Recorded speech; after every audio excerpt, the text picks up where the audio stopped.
Morning and welcome to the Core Connection. I'm Mira Rubin here with you on Enlightened World Network. And today's topic is prayer.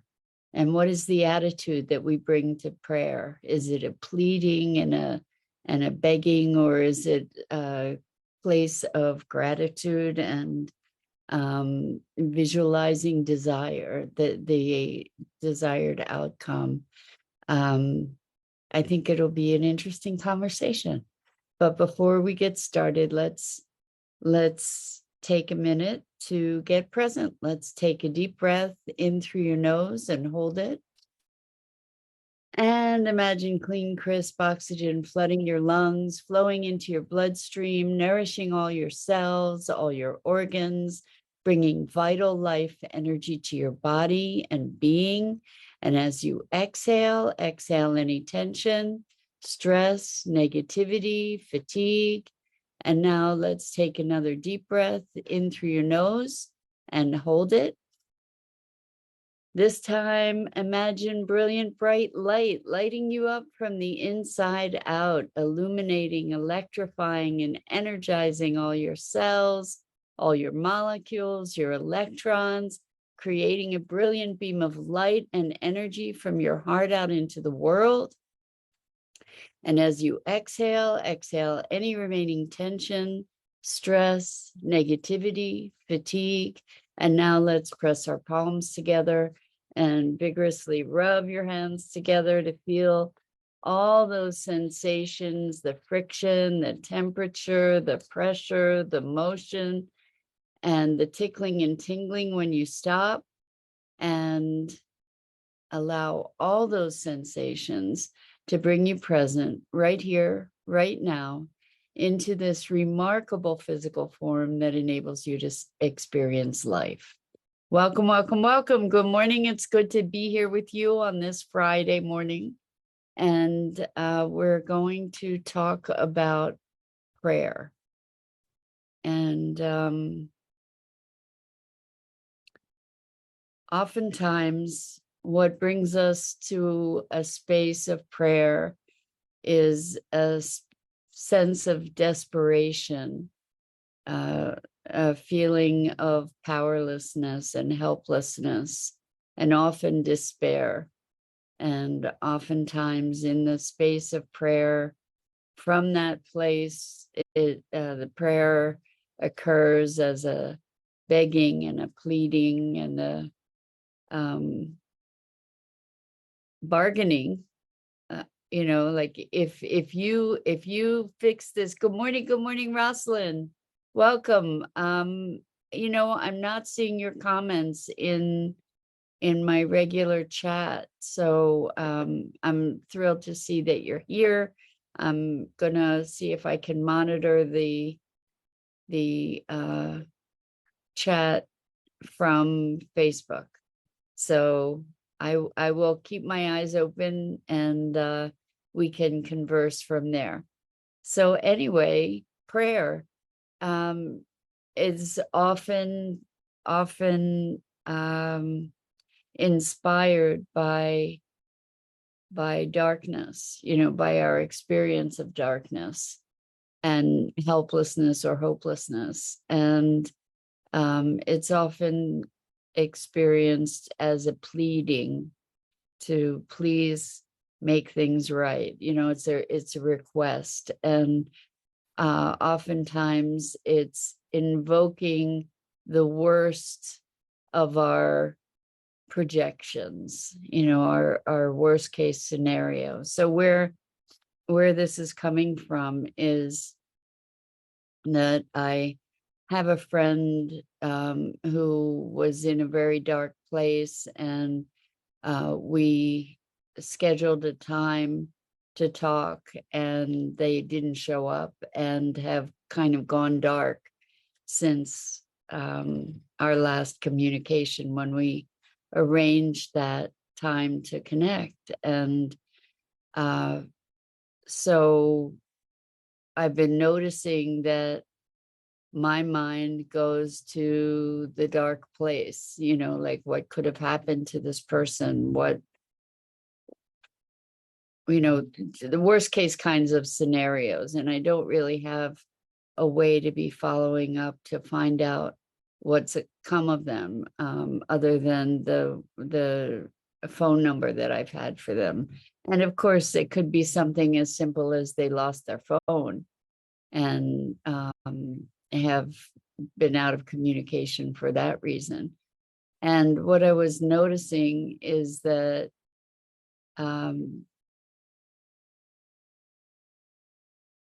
what was driving my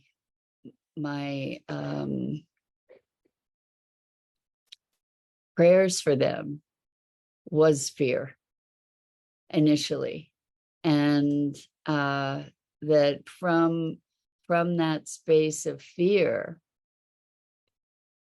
I recognized that if there's power to my prayer, what I was doing was reinforcing whatever darkness might have been there. And that wasn't really what I wanted to be doing.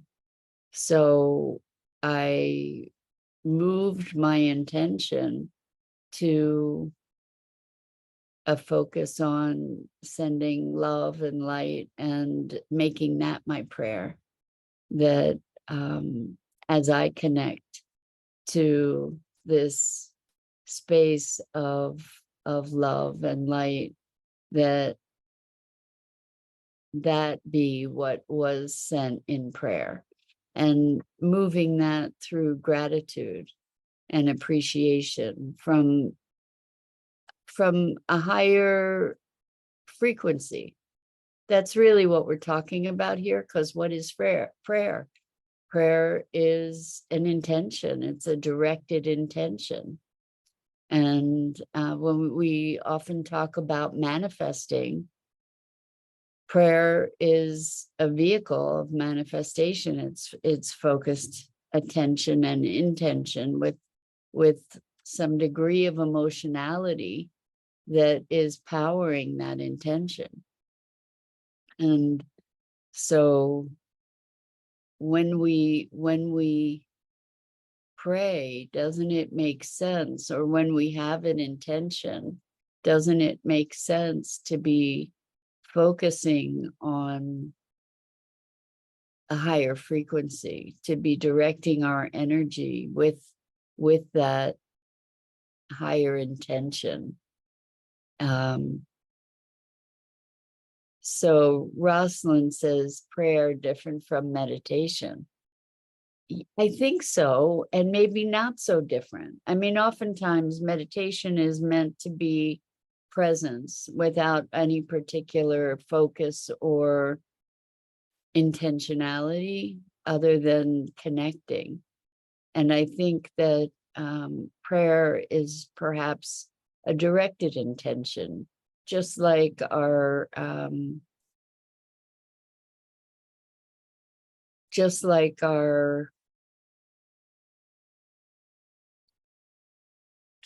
manifesting kinds of intentions. That's really what prayer is, right? When we're intending to manifest something, isn't what makes it different from prayer? I think in maybe for many people, prayer is the invocation of a deity or some kind of other intelligence, other energy.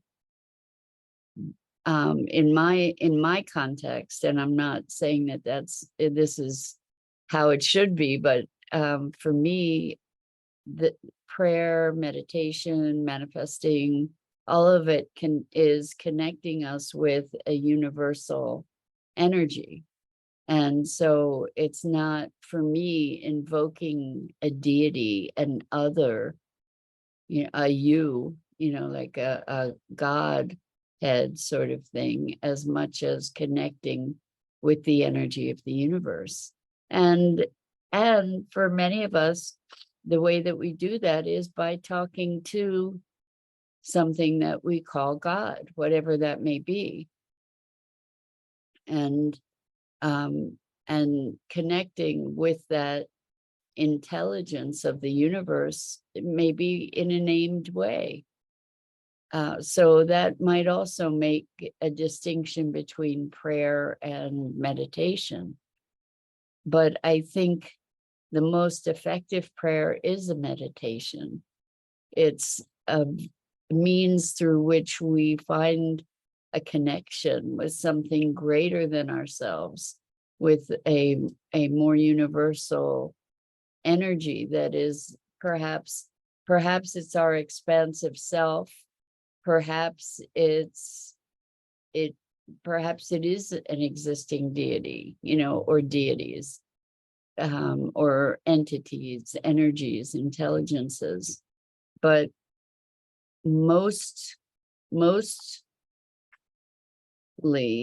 I think what prayer is the focused intention.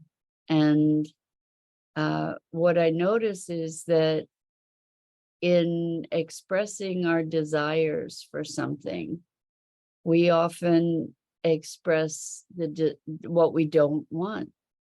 And I think that can occur with prayer as well, where we are thinking of the worst and, please don't let them be injured. Please don't let them be harmed, rather than seeing them for whom we're praying be safe and sound and surrounded by light and love, just as an example.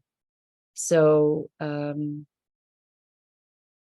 it's interesting to me, the fervent prayers are often really kind of a begging for a control that we've lost, or an outcome that we feel powerless to affect, where in fact when we connect, we are able, when we elevate our frequency and connect with that greater frequency, we're able to harness that energy more directly. At least that's my hypothesis for the moment. May or may not be true. Test it for yourself. But it's interesting. It's interesting how we're led to pray in desperate moments. And in those moments, in our prayers, we're often projecting that desperation. And I think that there are ways to connect that can be more powerful, that can lead us into a space of greater presence. So back to your point, Rosalind, I think that prayer is a meditation. And when we meditate, we're not looking to be amplifying the darkness, right? And I think so in spaces of hopelessness and helplessness, there's the power of that space in prayer may be in the surrender, may be in the recognition that there are things that are beyond our control as this limited form, and that in order to feel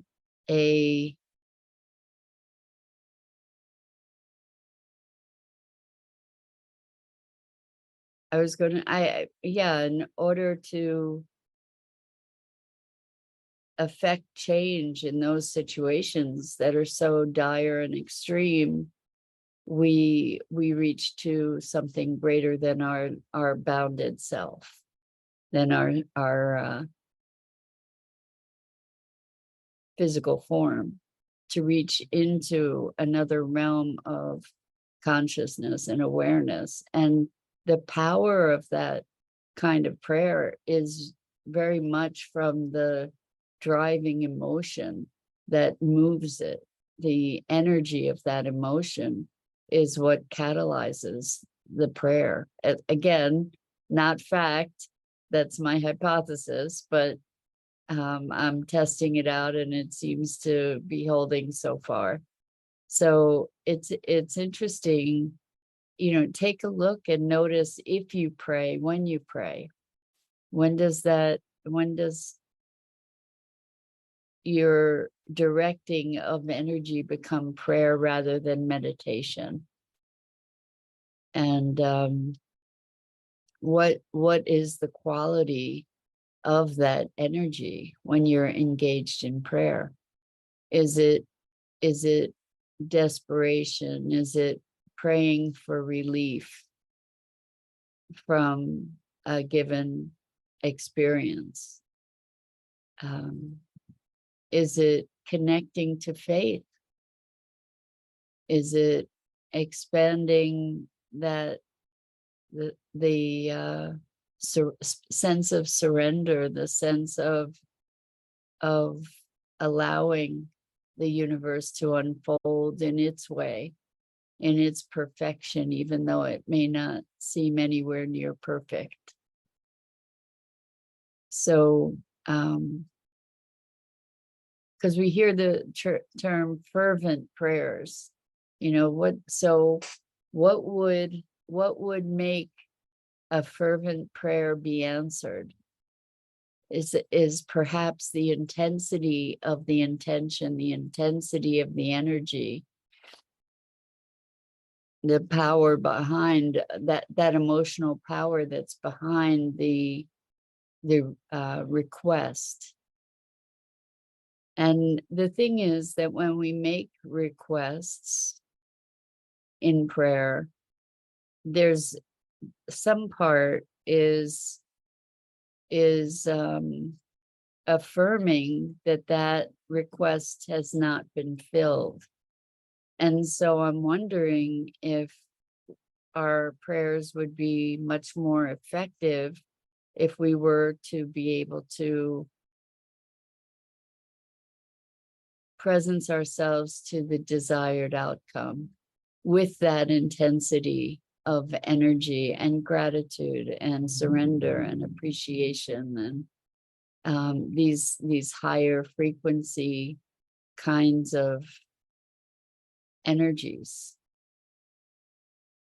So when people say, please pray for me, what I tend to do, and I'm not saying I'm any kind of master when it comes to prayer, anything but what I do is to be seeing, for instance, if someone has an ailment, to be seeing them healthy and whole, rather than saying, please make this go away. Because in saying, make this go away, it's affirming the existence of whatever it is that you're wanting to make go away. But if you're looking to have them be healthy and whole, or to have them be in a space of tranquility and peace, or a space of transformation, or a space of the greatest fulfillment of their soul's purpose, all of that is different from saying, please make this go away, please heal this, please heal this is maybe different. Please bring them to a place of healing. I think that there's a tremendous power in our language, and we get to be aware and alert in our languaging, even when, and maybe especially when it comes to prayer. I think that a focused intention that's catalyzed by emotion is an extraordinarily powerful direction of energy. And there have been studies that I've read of where people were actually, they were meditating even more than praying, but in cities, and then the crime rate in the city was dramatically reduced through this period of meditation. So we do have the capacity to impact our environment. And whether or not what we do often pray for specific outcomes, right? Because we think we know what's best, right? So, we will pray for someone's healing, or we'll pray for someone's ease. I've talked to you about Carol Sanford, and she's pretty much a dynamo, and she's got ALS and is facing her death from this very debilitating disease. And I said to her, I wish you ease. And she said, well, I understand you're wishing me ease because that's what you need. You need for me to have ease. But that wasn't what she needed. And for her, what I realized was that it might be better to wish her the journey that she's choosing, to wish her the fulfillment of the journey that she's choosing. Part of me was saying, well, I should have wished her transformation, because I know that that's one of her values. But I don't know that that's what she's looking for through this journey. I believe it is, but still, again, that's my projection of what I believe she wants. And so we don't know the greater workings of the universe. We don't know what is in proper time and proper, whatever proper means. But we don't know how all the machinations work together. And it's so interesting when I look back over time and see how different circumstances have woven together to create other transformative circumstances, and how these seeming coincidental kinds of occurrences weave into this magnificent, complex tapestry over time in a way that we would never be able to see as the threads were moving through the warp and the weft. And there's such an intricacy about how things seem to evolve and emerge over time to create and to generate outcomes that we wouldn't have predicted. So, for instance, this was just a very interesting thing. Like, most recently, I met this person who has a company for a reinvented wheel. I think I've talked to you about that. The company is called Shark Wheel, and it's based on a discovery that is a revolutionizing discovery for our world and for technology. And the tracing back the threads of what occurred to make that meeting possible, it was fascinating, because it went back to 2017 when I took a coaching and of course it goes back further and further, but I took a coaching program and I met this person who later became a client who invited me to an event. I went to the event and I met this person. That's a deep oversimplification, but it's pretty fascinating when you look at how things tie together and how things emerge and evolve in a way that we never would have anticipated. And so when we pray, we're often praying for an outcome that we believe to be the best outcome, or that we want to be the outcome.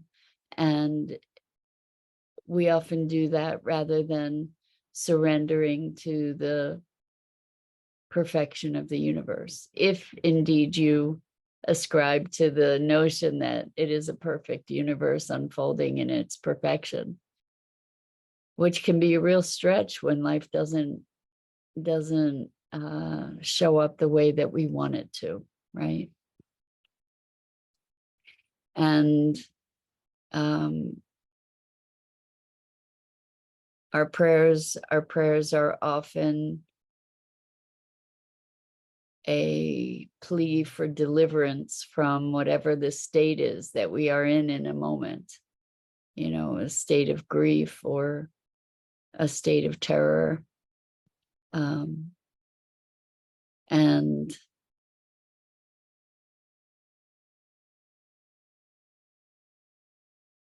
we do have when it comes to our state, we do have the ability to move ourselves into a more elevated place, even in the prayer for relief.